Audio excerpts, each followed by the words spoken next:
Hello student and my friend, आप सभी का मोस्ट वेलकम है एजुकेशन मूवीज चैनल पे। इस चैनल पे एजुकेशन से रिलेटेड सब कुछ मिलेगा आप लोग। आज क्लास 12 बीएसटी नोट्स, बीएसटी के नोट्स है।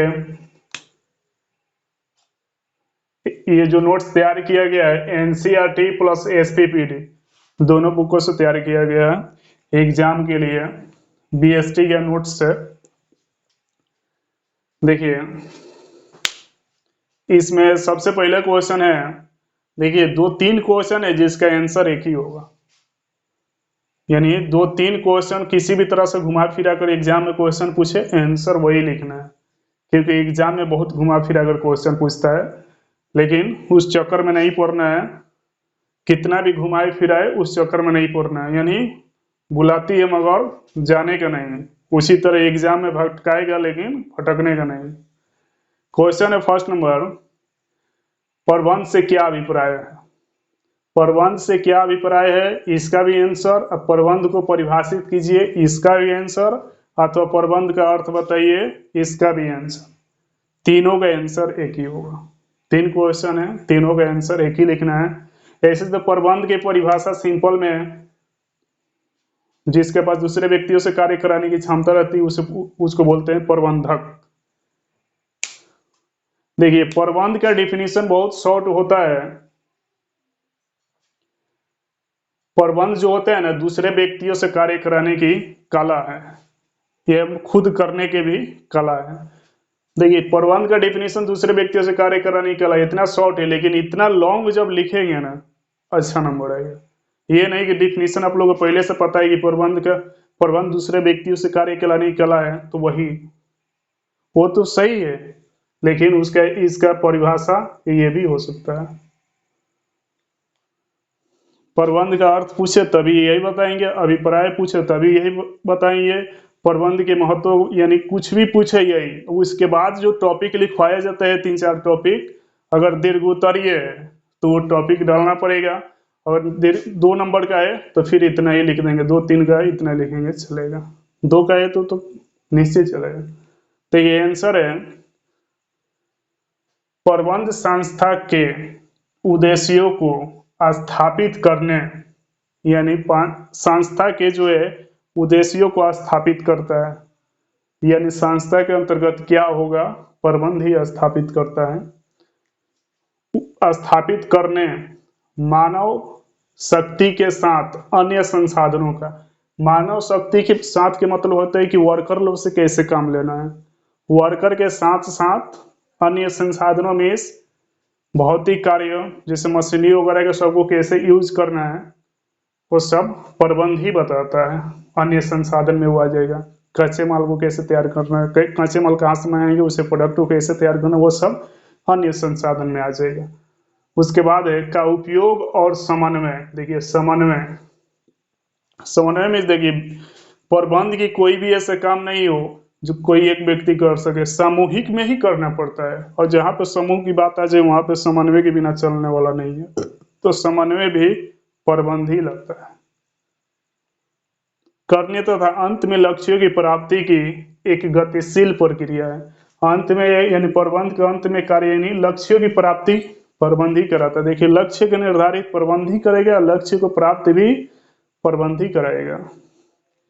इसको गतिशील प्रक्रिया इसलिए बोला गया है क्योंकि पर्यावरण में जैसे जैसे बदलाव होता है ना, वैसे ही प्रबंध में भी बदलाव होता है। जो व्यक्ति प्रबंध के अनुसार चलता है ना, उसको कोई परेशानी नहीं होती है। तो पर्यावरण बदलता है उसी तरह प्रबंध भी बदलता रहता है, इसलिए इसको गतिशील प्रक्रिया बोलते हैं। इसका काम कभी रुकता ही नहीं है, हमेशा गति करता ही रहेगा, इसलिए इसको गतिशील प्रक्रिया भी बोला जाता है।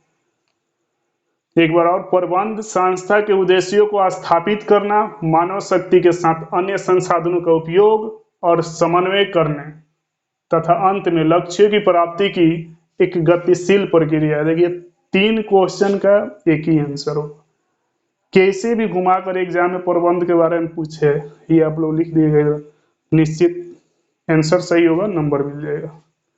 प्रबंध के बारे में कैसे भी घुमाकर पूछे। देखिए दो नंबर है, Edwin M Edwin M Robinson ने प्रबंध की कौन सी परिभाषा दी है? ये भी आप लोगों को जरूरी है। यानी ये एडविन एम रॉबिन्सन ने प्रबंध की कौन सी परिभाषा दी है? ऐसे तो बहुत विद्वान हैं जो प्रबंध की परिभाषा दी है लोग, लेकिन एडविन एम रॉबिन्सन ने प्रबंध की कौन सी परिभाषा दी है? देखिए ये परिभाषा दी है, कोई भी व्यवसाय स्वयं नहीं चल सकता। यानी कोई दुनिया की कोई भी बिजनेस ले लीजिए, वो स्वयं नहीं चल सकता है। लाभकारी संस्था, अलाभकारी संस्था ले लीजिए, व्यापारिक संस्था या गैर व्यापारिक संस्था, कोई भी बिजनेस ले लीजिए, वो स्वयं नहीं चल सकता है। उसके बाद है, चाहे वह स्वयं की स्थिति में ही क्यों ना हो। देखिए स्वयं में होता है उत्तेजना, उत्तेजित। यानी कोई व्यक्ति काम को, किसी संस्था को चालू करना चाहता है और उसके अंदर कितना भी काम को करने के लिए कितना भी उत्तेजित हो कि हम कर देंगे तो कर देंगे, वो कितना भी उत्तेजित हो, लेकिन प्रबंध के बिना नहीं चल पाएगा। जब तक वो प्रबंध को अपनाएगा नहीं तब तक उसका संगठन आगे बढ़ेगा नहीं। स्वयं में होता है उत्तेजित, यानी जो व्यक्ति नहीं हुए कि हम जो बोले वो करेंगे, उत्तेजित रहता है कि हम जो बोल दिए बस हो वही होगा। तो यानी कितना भी कोई व्यक्ति उत्तेजित रहे कि हम अपना काम खुद कर लेंगे, अब प्रबंध को ना अपनाए तो सफलता हासिल नहीं करेगा। ये एडविन एम रॉबिन्सन ने बोला है।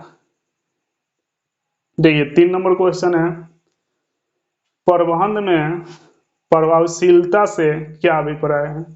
यानी प्रबंध में प्रभावशीलता, यानी प्रबंध कैसे प्रभाव डालता है तथा क्या मतलब होता है। देखिए वहां से क्वेश्चन ऐड करेंगे, प्रबंध में प्रभावशीलता से क्या अभिप्राय है, या प्रबंध में प्रबंध का क्या मतलब होता है, या फिर प्रबंध के प्रभावशीलता का क्या मतलब होता है। 2-3 क्वेश्चन के आप लोग का आंसर एक ही लिखवाया गया, वो भी सटीक क्वेश्चन है। प्रबंध में प्रभावशीलता से क्या अभिप्राय है, इसका भी आंसर, तथा प्रबंध में प्रभावशीलता का क्या मतलब होता है, इसका भी आंसर एक ही होगा। इसका आंसर है, इसका अर्थ होता है काम को समय पर पूरा करना। यानी प्रबंध जो है ना, अपने प्रभाव को कैसे डालता है व्यक्तियों पर या संगठन पर, व्यवसाय पर, अपने प्रभाव को कैसे डालता है। देखिए प्रभाव डालता है कि इसका अर्थ होता है कि काम को समय पर पूरा करना। यानी प्रबंध जो है, प्रबंध को जो व्यक्ति अपनाते हैं वो अपने काम को समय पर पूरा करते हैं, और काम को जब समय पर पूरा करेंगे तो आगे देखिए, चाहे लागत कितनी ही क्यों ना आ जाए, यानी खर्च कितने भी क्यों ना हो जाए, काम को समय पर पूरा करना प्रबंध के प्रभावशीलता है। कोई व्यक्ति नहीं बोलते हैं कि कितना भी खर्च है लेकिन समय से पूरा हो जाए, अच्छा है, पैसा लग जाए लेकिन समय बच जाए। ये प्रबंध में प्रभावशीलता का अभिप्राय या फिर इसका मतलब होता है कि इसका अर्थ होता है कि काम को समय पर पूरा करना, चाहे लागत कितनी ही क्यों ना आ जाए। काम जो है समय पर होना चाहिए, खर्च के बारे में नहीं सोचना है। 4 नंबर क्वेश्चन है, प्रबंध में कुशलता से क्या अभिप्राय है? यानी प्रबंध में कुशलता यानी खुशहाली, प्रबंध जो है खुशहाली कैसे लाता है,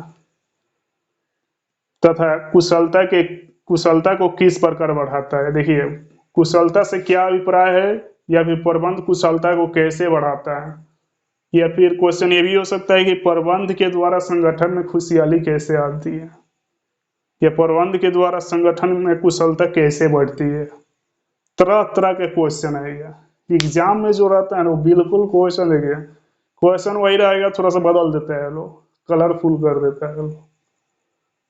तो भटकना नहीं है, कितने भी भटकाया जाए। इसका अर्थ होता है काम को सही ढंग से न्यूनतम लागत पर करना। देखिए किसी भी व्यक्ति का काम न्यूनतम लागत पर होना तो हर एक व्यक्ति खुश होता है। यानी किसी काम को हम लोग करें, हम लोग को उम्मीद रहता है कि इस काम में 1 लाख रुपया ही खर्च आएगी। एक उम्मीद था कि 1 लाख रुपया, यानी अनुमान लगाया गया था कि 1 लाख रुपये खर्च आएगी, लेकिन उस काम को किए 80,000 में हो गया, 70 में, 60 में ही हो गया, तो एक खुशी होती है।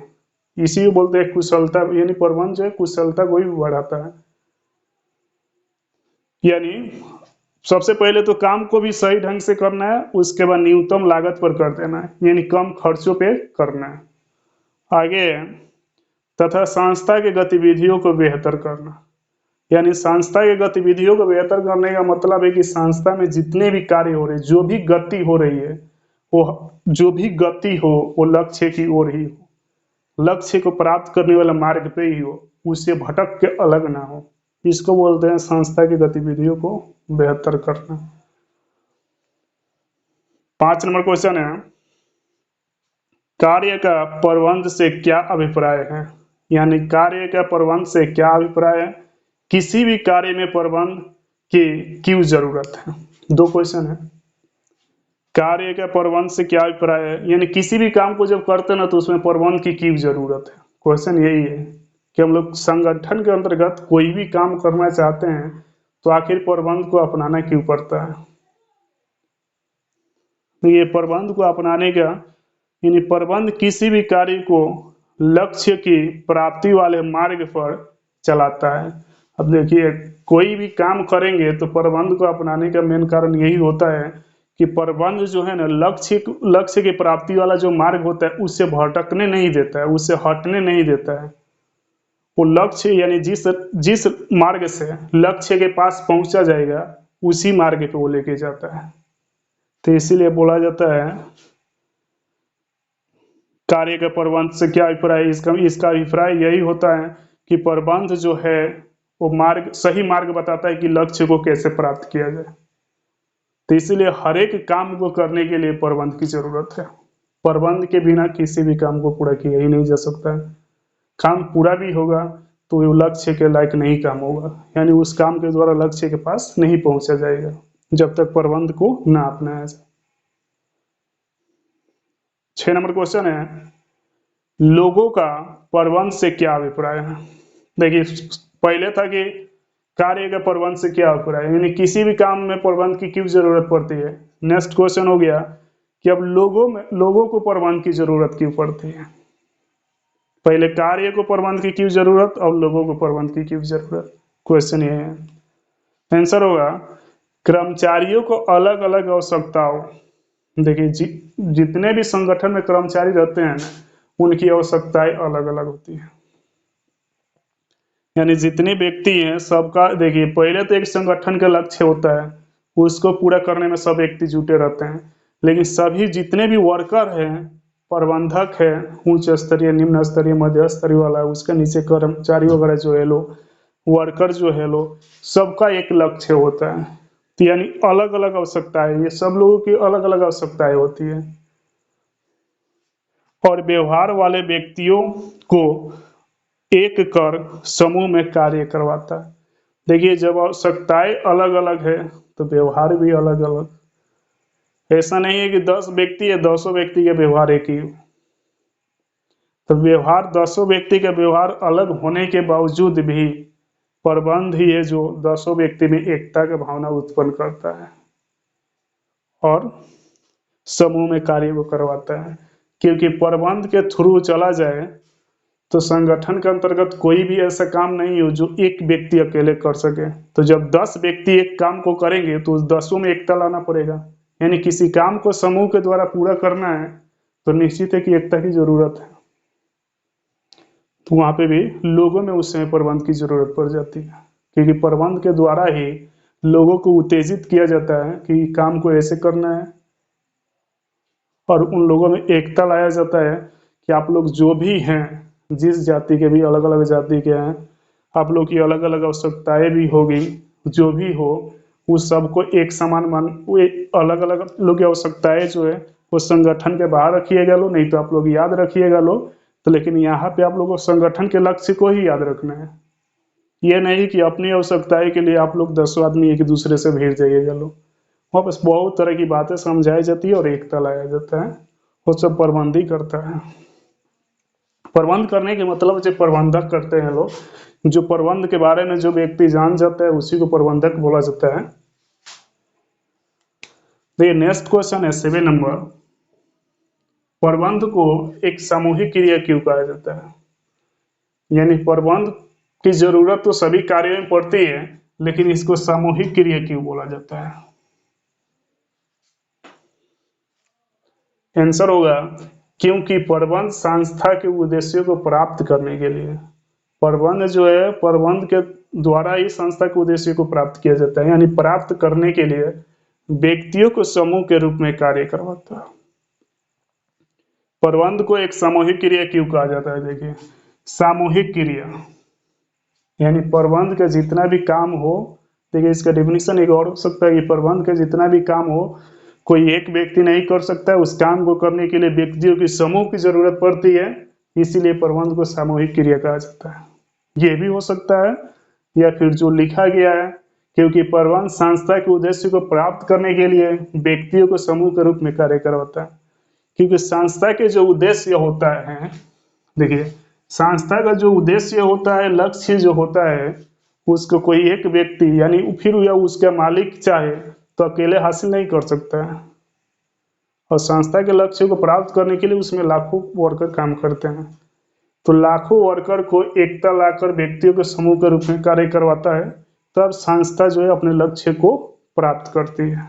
तो इसीलिए प्रबंध को सामूहिक क्रिया कहा जाता है। 8 नंबर क्वेश्चन है, प्रबंध समाज के विकास में सहायक होता है कैसे? प्रबंध समाज के विकास में सहायक होता है कैसे? ये भी क्वेश्चन हो सकता है, या फिर प्रबंध समाज को कैसे विकास करता है, ये भी हो सकता है, या फिर समाज वाले की जरूरतों को प्रबंध कैसे पूरा करता है, ये भी हो सकता है। क्वेश्चन शुरू में ही बोल दिए हैं कि बदल बदल कर आएगा, आंसर एक ही रहेगा, भटकना नहीं है। आंसर होगा प्रबंध समाज को अच्छी वस्तु है। देखिए, समाज को विकास की ओर, विकास के रास्ते पर ले जाने के लिए प्रबंध कैसे मदद करता है, कैसे सहायक है? अच्छी वस्तु है, यानी ब्रांड वाली वस्तु है, ब्रांडेड। सेवा के साथ, यानी अच्छी वस्तुएं देगा प्लस सेवा भी देगा और उसके साथ रोजगार भी देता है। जितना भी डिफिनीशन आंसर लिखवाएगा ना, बिल्कुल शॉर्ट लिखवाएगा है कि एक बार में आप लोग को याद हो जाए। और आंसर देखिए 2 नंबर का आएगा, इतना ही। और अगर 5 नंबर का क्वेश्चन पूछ लिया तो जो हम बोल रहे हैं इस क्वेश्चन के बारे में जो समझा रहे हैं तो उसको लिख दीजिएगा, लो 5 नंबर मिल जाएगा। देखिए, प्रबंध समाज के विकास में सहायक होता है कैसे? प्रबंध समाज को अच्छी वस्तुएं यानी ब्रांडेड वस्तुएं तथा सेवा के साथ रोजगार भी देता है, यानी प्रबंध ही है जो संगठन में अच्छी वस्तु, अच्छी क्वालिटी वाली वस्तुओं का उत्पादन करता है, और जब उत्पादन करता है तो बेचता कहाँ है? समाज में। तो समाज के लोग उस वस्तु से अपनी सेवा यानी जो जरूरतें होती है उसको पूरा करते हैं। तो प्रबंध समाज को अच्छी वस्तुएं, अच्छी क्वालिटी वाली वस्तुएं देता है, उसके बाद सेवा के साथ रोजगार भी देता है। जो पर यहाँ पे कोई भी संस्था बैठाया जाएगा तो निश्चित है कि उतने दूर के समाज के जो लोग होंगे उन लोगों को उसमें वर्कर के रूप में, यानी जो व्यक्ति जिस लायक होगा उसमें उस व्यक्ति को रोजगार दे दिया जाएगा। तो वो लोग का समाज का विकास हुआ कि नहीं, कि समाज में जो व्यक्ति ऐसे बैठे थे उन लोग को काम मिल गया, तो ये भी समाज का विकास ही हुआ। 9 नंबर क्वेश्चन है, निर्देशन प्रबंध के किस स्तर पर निष्पादित होता है? निर्देशन मीन्स देखिए निर्देश देने का काम, कि ये काम करो तुम, तो यानी निर्देश देने का काम किस स्तर पर आप लोग का निष्पादित होता है, यानी निर्देश देने का काम प्रबंध का कौन सा स्तर करता है, उच्च स्तरीय की, मध्य स्तरीय की, निम्न स्तरीय? यही क्वेश्चन है। आंसर होगा ये प्रबंध के सभी स्तरों पर लागू होता है। ये प्रबंध के सभी स्तरों पर लागू होने के मतलब होता है कि जो वर्कर से ज्यादा संबंध रहता है ना, वर्कर के पास जो व्यक्ति, कोई व्यक्ति ज्यादा समय बिताता है ना, तो वो निम्न स्तरीय वाला होता है। तब ऐसा नहीं कि निम्न स्तरीय जो बोलेगा वही वर्कर करेंगे, उच्च स्तरीय बोलेगा, उच्च स्तरीय जो निर्देश देगा वो भी करना है, मध्य स्तरीय जो बोला वो भी करना है। तो इसलिए ये प्रबंध के सभी स्तरों पर लागू होते हैं, यानी निर्देश देने का काम प्रबंध के सभी स्तरों पर है। 10 नंबर क्वेश्चन है, आरसी डेविस ने प्रबंध के कौन कौन से कार्य बताए हैं। यानी आरसी डेविस विद्वान है जो प्रबंध के कौन कौन से कार्य बताए हैं। तो आरसी डेविस ने प्रबंध के कार्य में सबसे पहले बताए हैं नियोजन, सेकेंड है संगठन, थर्ड है नियंत्रण। नियोजन, संगठन और नियंत्रण को बताएं। अब नियोजन किसको बोलते हैं? किसी भी काम को करने से पहले सोचा जाए कि क्या करना है, कैसे करना है, इस काम को कैसे करेंगे, खुद करेंगे कि दूसरे व्यक्ति से कराएंगे, इसको कहाँ पे करेंगे। यानी किसी काम को करने से, शुरू करने से पहले जो भी सोचा जाए ना, जो भी मन में ख्याल आए ना, उसी को नियोजन बोलते हैं। कुछ भी करने से पहले, काम ही ना, कुछ भी, यानी कुछ भी करने से पहले जो मन में ख्याल आ जाता है ना, तो वो होता है नियोजन। संगठन, संगठन में देखिए क्या होता है, इसमें एक बड़ी सी